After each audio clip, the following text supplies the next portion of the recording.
characterizations. It's just how people perceive us and how we perceive ourselves. So this is how we can look at characterization.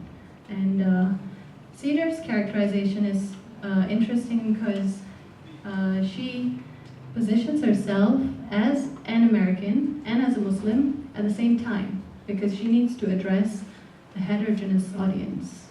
And so she becomes a bridge, an intercultural bridge that connects the Western world with the Islamic world. And of the different I positions, these are the positions that her narrating voice takes when she's writing. So these are the different positions that I have identified, but because of time constraints, I will focus on two of them. One is average American, and the other is re-racialized convert.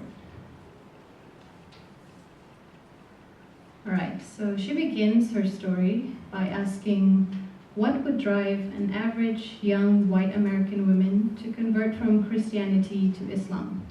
So here she very consciously addresses herself as an average American woman. And however, throughout the story, throughout her autobiography, she consciously tries to portray herself as a Muslim first and an American second. However, this is the dilemma that she struggles with within the book as she tries to navigate between these two identities. And she includes anecdotes about her childhood, her average American childhood, which consisted of football and basketball games, learning to play musical instruments, taekwondo lessons, and she also mentioned that she had dreams, like many of her peers, to become a singer, an actress, and watching television and MTV as a teenager made her a product of her society and generation. So these might all seem very trivial, very insignificant pieces of information, but they all actually are testaments to her very solid American identity, which she does not get rid of after she converts to Islam. And then when she moves to Muslim countries like Jordan and Sudan, she makes comparisons and with America as her reference point, because she is indeed an average American. In Jordan, for example, she says that the pace is slower in Jordan than in the United States. And in Sudan, she compares the buildings there with those in Virginia, where she grew up. And in Palestine, of all places, she is reminded of her childhood home, where her mother would be canning fruits and making jam. And these are just little clues of how she retains her American identity even after converting to Islam. Oh, and they're also, it also shows that even though she's gone through a religious conversion, it does not necessarily mean that she has gone through a cultural conversion. And this is an important point because later I'll explain that she has been re-racialized by her society and her family members initially. So they believe that she has betrayed her American identity by embracing Islam, but that is actually not true. Also, later we find out that she is, after embracing Islam, she's no longer an average American anymore because she has been put into a third space. She is an average American, at the same time she is a Muslim. So she's supposed to juggle these two identities and gets caught in between sometimes. And sometimes she emphasizes her differences with other Westerners by saying that they take for granted things like continuous hot running water, and she also shows that she is not she is different from born Muslims because she addresses some of their cultural practices which are un-Islamic. For example, drinking and gambling. So when she is in this third space, this position, she is given actually an objective point of view. She's able to view both cultures objectively. Also, because of this, after embracing Islam, Cedar, she is re-racialized, which means that she is seen as others she's seen by others, as not a true American anymore. They reduce her status to that of a second-class citizen, similar to migrant Muslims. And here I use a quote by Hassan, 2015. He mentions that while they feel dislocated geographically and discriminated against racially, Muslim women adhere to Islam as the primary basis of their identification and try to gather a sense of belonging. So this is what Cedar does. Because of, she's not geographically displaced, but she feels socially displaced because of this. So she clings to her Muslim identity as a coping mechanism. So after her conversion, she and her family are put on binary opposites, which shouldn't be the case because Islam is very inclusive. And her father even thought she was being unpatriotic and told her to come back to America, marry an American. It just shows that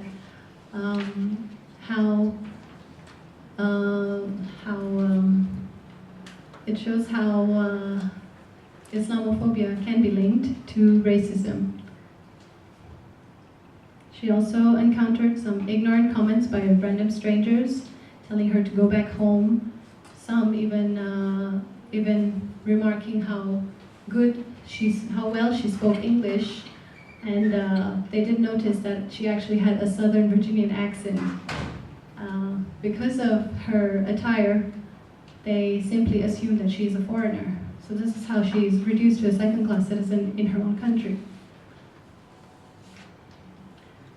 And Musavi, 2014, he explains that upon converting to Islam, white converts experience re-racialization, whereby they are no longer able to access white privileges, thus showing links between Islamophobia and racism. And her positioning as the object of discrimination or victim helps readers sympathize with her and with other converts. So this is why her book is important, because it forms a link between the Islamic world and the Western world. It's an intercultural link.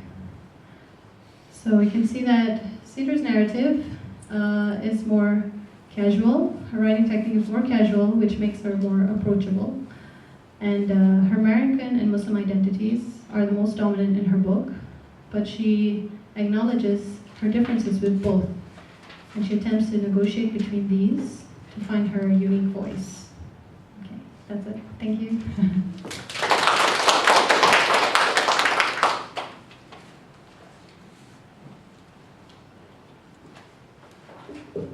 Now I would like to invite Sister Anastasia Wendy and Sister Siti Kuliyyah to present their paper, Diversity and Identity as depicted in both magazine cover.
Good afternoon, everyone. So, my name is Irwandi Hidayat, and my partners here are Anastasia Wendy and Siti Kurniati Rashad, and today we're going to present our paper entitled Diversity in Beauty as Depicted in Vogue magazine cover. So, magazine, as we know, has been a very big influence in terms of shaping and spreading beauty concept in societies. And when we speak about beauty and fashion, we of course cannot separate between the two main aspects of this issue, which are the bodies and the clothes. And because these two main aspects, they influence one another. And for magazine, in order for them to sell well, they have to make sure that they carefully choose the model in order to best promote their products to the audiences. And this process does not only stop in choosing the right model. Usually a lot of makeups and a lot of photo enhancement program are going to be involved in this process. And this combined with the pervasiveness of mass media in our society, of course, created this impossible beauty standard in our society. And as a result, a lot of women feel a lot of inadequacy feeling because beauty magazine in our society has been exclusively represented by slim, beautiful models with flawless skin and perfect hair. And when women for years been bombarded by this kind of image all these years, it is of course as something to be expected that some of them start to feel that, oh, this is the standard that they have to achieve, or this is the norm that they have to follow now. However, as Western media content permeates societies and cultures worldwide, the globalization of beauty and appearance ideal is gaining more and more prevalence in both Western and non-Western societies. And this shift into a more diverse beauty concept is the issue that is going to be explained in this paper by using the cover of Vogue magazine as the object of this research. And to explain this issue, there are two main points of discussion that are going to be presented by my two partners. They are the reflection of diverse beauty concept in Vogue cover and the driving forces behind this diversity. The discussion is going to be continued by Siti Kurniati Rashad. Okay. So, Vogue magazine came up with a quite interesting concept in its edition when celebrating its anniversary on March 2017 this year. The front cover of this edition was quite different with other previous versions of Vogue front cover. This edition displayed a picture of 7 American supermodels, as you can see there, which have different characteristics of beauty. They are M.Hum, Ashley Graham, M.Hum, M.Hum, Gigi Hadid, Kendall Jenner, and Charity Victoria. Each of them posed in a way that seemingly suggests that they are all confident with their own physical attractiveness. First, M.Hum. M.Hum was invoked as China's first bonafide supermodels by the New York Times in 2012. Vogue chose her to become the face of ethnic representative for Chinese beauty, or Asian representative. Her presence on the Vogue front cover is another proof of Vogue's campaign to embrace a broader definition of beauty and more respect to ethnic beauty.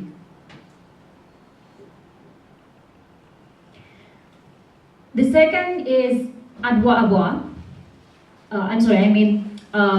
Graham. Unlike M.Hum, Ashley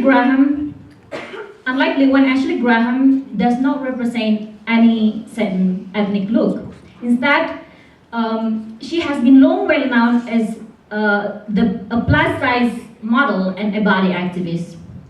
She was the first model captured, the first plus-size model captured in the Vogue front cover. And Vogue seemingly included her in the Vogue front cover to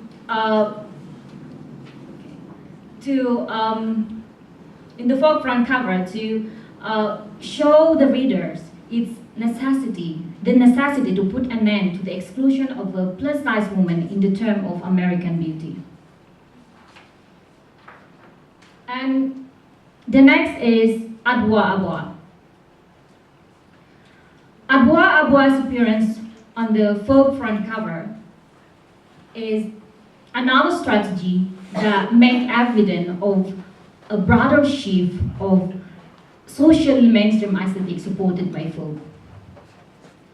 Adwa Abwa is paced with other supermodels with the cover line, "No norm is the new norm."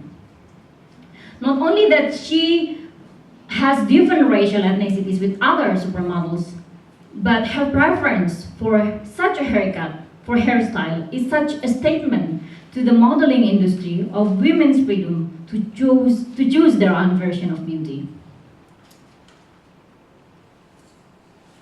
And the next is the celebration of different origins. Diversity in beauty is also celebrated in the form of inclusion of 7 American supermodels which have different origins. Supermodels like M.Hum is not only a representative for a black girl who managed successfully to get into the modeling industry. She's also a Moroccan and a Muslim. And this is such an important issue related to the growing Islamophobia, immigrant bans, and racial discrimination of the black people. And yet, she's not the only one of the 7 supermodels who have this immigrant blood in her.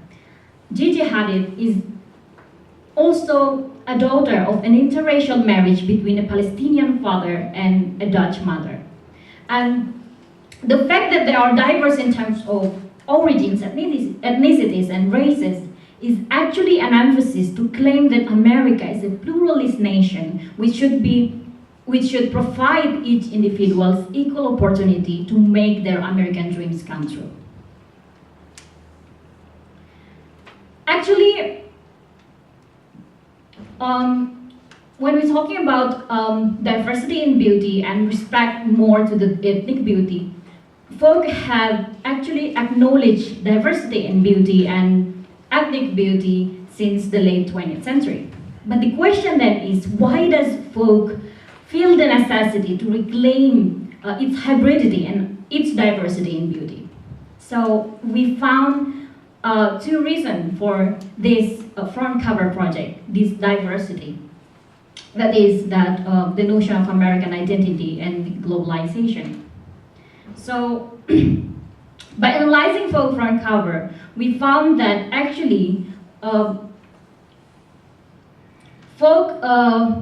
this Vogue front cover is actually in an effort to celebrate America in its 125th anniversary. Vogue tries to celebrate America to celebrate and reclaim the notion of American identity as a pluralist nation which embraces differences. And they try to, proclaim to its readers that America is a nation where many cultures, races, and origins meet, and these are all American. And for the globalization will be covered by my partner. Thank you.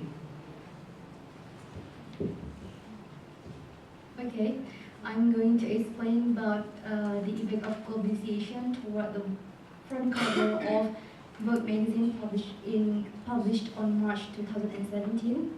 So it has been argued that the growing trade and improved communication technology in the globalization process have led to an increasing global integration between culture.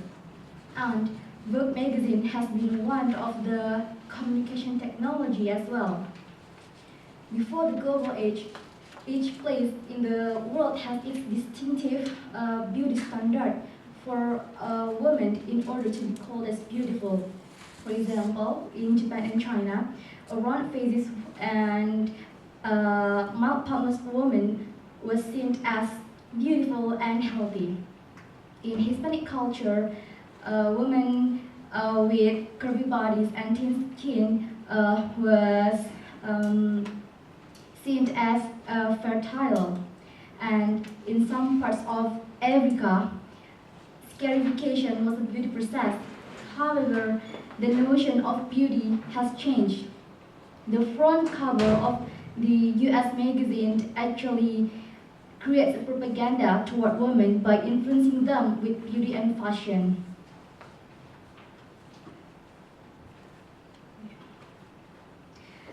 For example, the Chinese model called Liu Wen, whose height is 179 centimeters, is presented there to illustrate the beauty of Chinese women, which in fact, most of Chinese women are only 157 centimeters until 159 centimeters.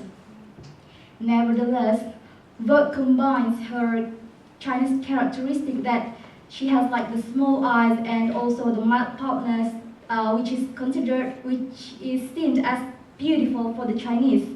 And finally, it resulting in the acceptance on the Chinese people on how they perceive the beauty. And yeah,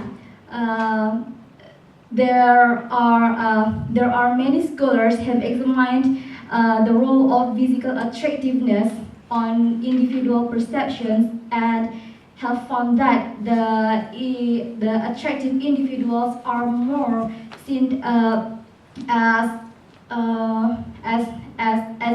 preferably as more desirable and more success in social interaction. Well, now we move to another models. Those are Abdul and M.Hum and also Gigi Hadid. The features combination are even more complex. Vogue magazine does not merely shape the beauty of Chinese women, but also the beauty of interracial women. The skin color is also highlighted in the front cover of the US Vogue magazine by presenting M.Hum, whose skin is as not fair as the other Caucasian model in the front cover. And also, she is an interracial woman. Well, the picture actually tries to lead women into more Eurocentric. The question that arises now is, why is it more Eurocentric when it appears the interracial women like Abdul and M.Hum? The answer now comes from the person behind the table, that is Anna Wintour. She is a British-born editor-in-chief Vogue magazine who takes a charge in globalization process and also gives a big influence to the global world through fashion.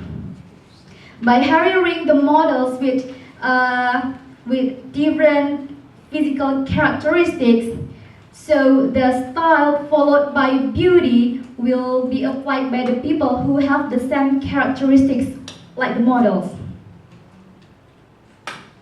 And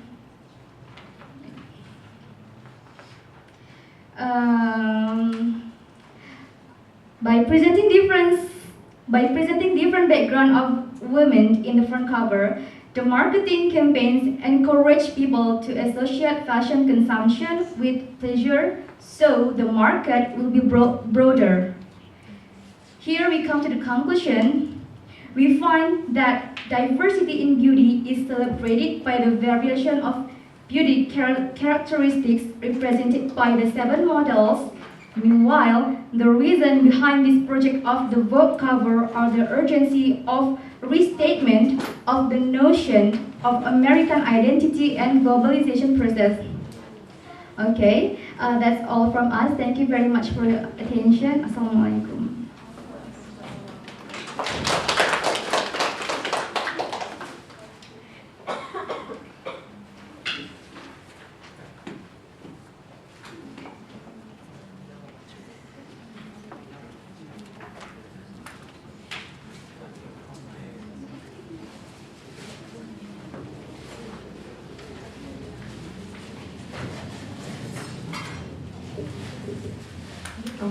now I'd like to call upon Sister Aisha binti Tabari to present the paper exploring the third space, the building of an African American in Zakiyah's realities of the mission.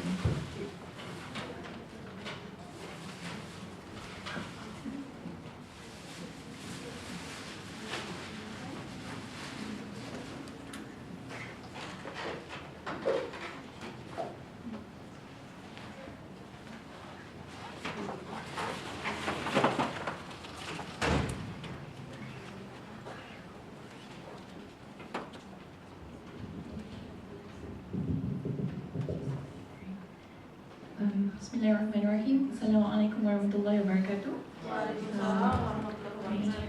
Good afternoon, everybody. My name is Aisha.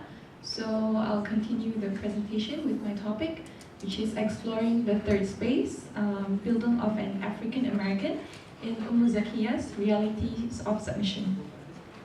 So as an introduction,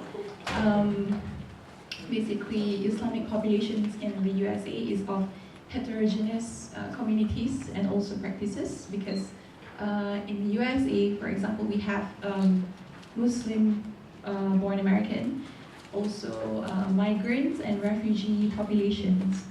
Okay? But unfortunately, the problem is that they are typically perceived as one community, one single community. So subsequently, their diversity is being ignored. Okay? They are obviously from different origin, class, they speak different languages, they have different lifestyle, degree of religiosity, political and also moral conviction.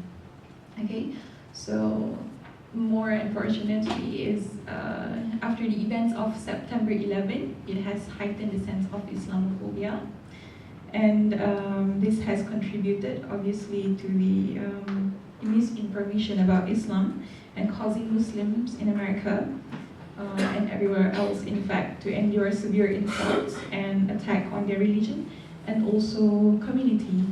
Okay? And as for Muslim diaspora, this is more difficult for them because they are struggling with hyphenated identity, which is further complicated their identity as Muslim, especially the Muslim women. Okay, so their identity and position as Muslim women and also as minority is problematized. So again and again, the main issues that are often discussed when it comes to this diasporic Muslim women is on their Islamic practices. Now, why do I highlight that? Is basically it's because of their sartorial choice. The hijab, the wearing of hijab, obviously. So this has been a subject of discussion over and over again. But this is very crucial because why? Because of this single stigma or perception of Muslim women wearing hijab, it leads to a bigger problem, including discrimination at workplaces such. I mean, for example. So Muslims are, for example, they are discriminated and they're not allowed to work at certain places simply because of their hijab. Okay, so this is a form of discrimination and racism. If they are not judged by their hijab, they will be judged based on their skin color. Okay. All right. So in literary world, we have several contemporary Muslim women writers. If you know any of these women, we have Muzia Kahaf, a Syrian American. We have Feroze Dumas. I'm not so sure how to pronounce her name, but she's sorry. Yes, correct. So these women are basically writing to challenge the Western community's limited idea of Muslim women. So their issues, or they mainly explore the making of or the representation of Muslim identity, and also the struggle to reconcile between two different identities for this diasporic Muslim women. Okay, so I've chosen a work or a novel by Zakiyah. She's an African American, so she writes mainly on struggles of Muslims and Christians, and on intercultural, spiritual, and moral struggles of Muslims, particularly in America. And her novel that I've chosen is Realities of Submission. It was published on the year 2008. So basically, it narrates an experience of the main character. Her name is Renee Morris, as she goes through a journey of being a Muslim revert. Okay, so some of the issues highlighted in the novel and also in my paper, my study, is racial tensions and segregation in multicultural America, Western stereotypes, to challenge the Western stereotypes of Islam and Muslims, and also to criticize extreme religious views and practices of some Muslims. Okay, so moving on to the third space, because as the title suggested, it is exploring the third space. So why this space matters? So the third space, the idea of this third space, it emerges from the theory of hybridity by Baba. So it is a crossing between two separate cultures. They meet and interact, and it produces something new. There are two figures there that I placed within the slide. So Renee Morris is an African American. So there are two cultures, obviously, African culture and also American culture. And then she's a Muslim, so she has to adjust with Western culture, Western practices, sorry, as she is living and staying in America. And also, as a Muslim, she practices Islamic practices like praying, fasting, wearing hijab, and so on and so forth. Okay, so it's an in-between place, a place that acknowledges hybridities or different cultures. It's a form of a remixing culture. Okay, and then the importance of this third space for the diasporic Muslim women is that it is a cultural space that gives voice to minority people, and it acknowledges, as I mentioned, the hybridity of cultures. Okay, so this Muslim women in diaspora, they negotiate between two different identities. Okay? As for Renee Morris, she's an African American, so there are two different cultures there. Because, for example, when she begins to wear hijab, she ties her hijab. In the novel, it states that she wraps it as a turban, so as an African. It's an African culture. Okay, so Renee is also able to establish her unique hyphenated identity, and it is a small, special space where she is allowed to. She has the freedom to practice Islam, which is to wear hijab and to also perform prayer. Alright, so I analyzed this text or novel as a Bildungsroman. The term originates from German.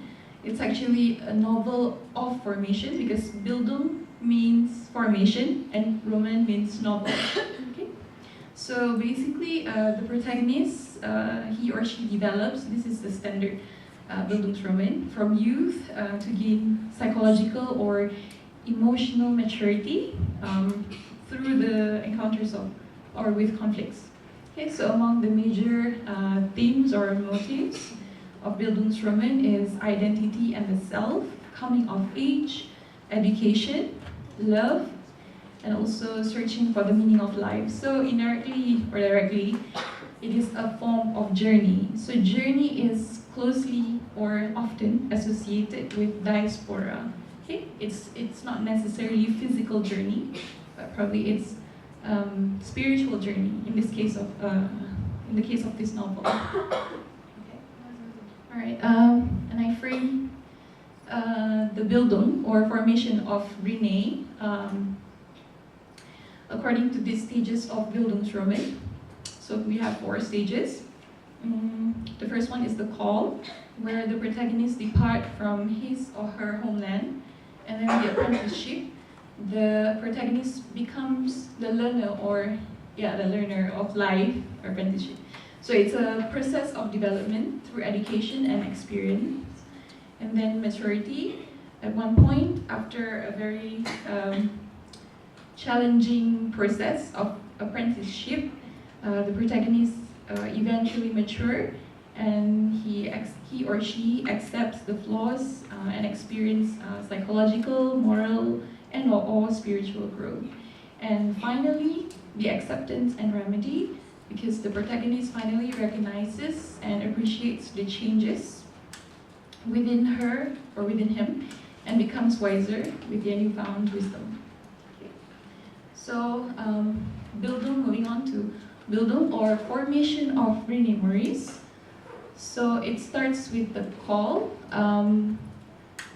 Renee basically grew up with a strict childhood upbringing. So her father was a preacher, at the local church. Okay. So she has no exposure to music or entertainment, or, as she said, real clothing. Okay. So she wears baggy clothes all the time. Okay. And then she encounters also racial segregation, and the death of her cousin Darnell. It marks the beginning of her first stage of Bildungsroman. Why the death of her cousin? Because Darnell is special, as he is the person who introduced Renee to Islam. Okay, so basically she was unhappy, or she is unhappy with her situation, and then she is motivated to find the answers of,